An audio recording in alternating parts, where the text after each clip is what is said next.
living happiness. So living happiness, I want to really focus on the word living, because one of the things that I think really distinguishes Unity and New Thought is that we are a way of life. We are not just a theology. We are not just a way of thinking or a way of believing. We are actually a way of living.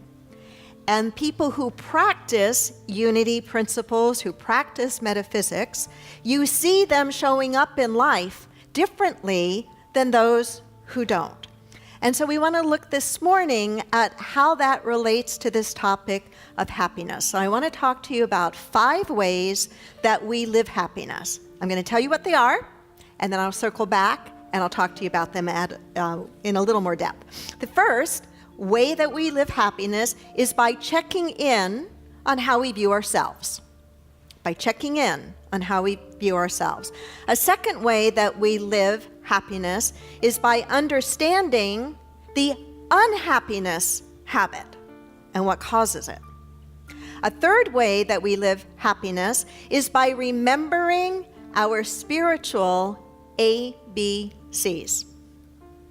A fourth way is by harnessing the power of gratitude and blessing through active practice. And then the fifth is by treating others well. So these are 5 ways that we live happiness. So let's go back to number 1, checking in on how we view ourselves and our place in the world.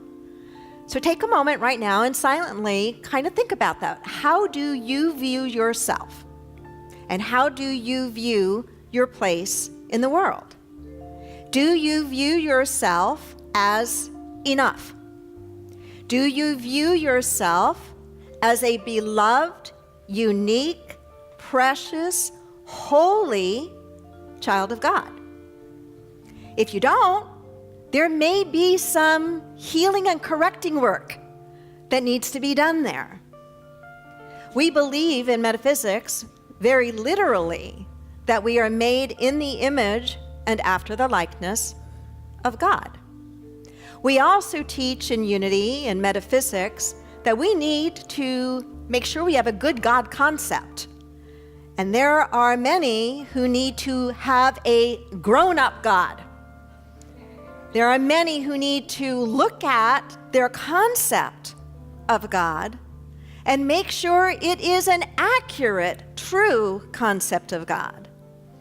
There are many who believe in the lie of an angry, vengeful, judgmental God that we should be afraid of, that is keeping score of every single thing we've ever done wrong, and now we're going to have to pay for every single one of those things that we've ever done wrong.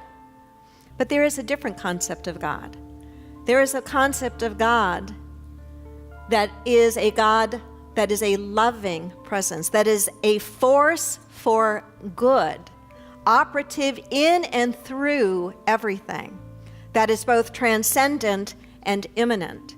And depending upon our understanding of God, we may or may not have to do quite a bit of healing work around how we understand ourselves as children of God. We often say in metaphysics that as a beloved son and daughter of God, we deserve to be happy, right? We deserve to be healthy. We deserve to be prosperous. We deserve to have a blessed life. And I want to be very candid with you about that. I noticed for myself some time ago that intellectually, I agree with that. Intellectually, I believe that. And on a feeling level, that word deserve is problematic for me. It's problematic for me because to me, it feels a little bit like entitlement. And I don't like the feeling of entitlement. I don't like when I see entitlement rising up in individuals or societies or in myself. Entitlement. And so I spent some time not too long ago really probing deeper into, all right, Wendy, well, if intellectually and theoretically, you do agree that as a child of God, that we all deserve happiness, then how do you need to understand that differently for yourself? So it's not a theoretical thing. It's not an intellectual thing. It can be a truly felt thing.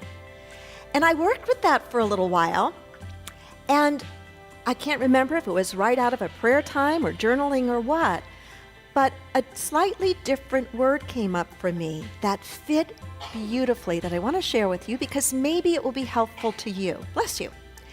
And the word is allow. Allow.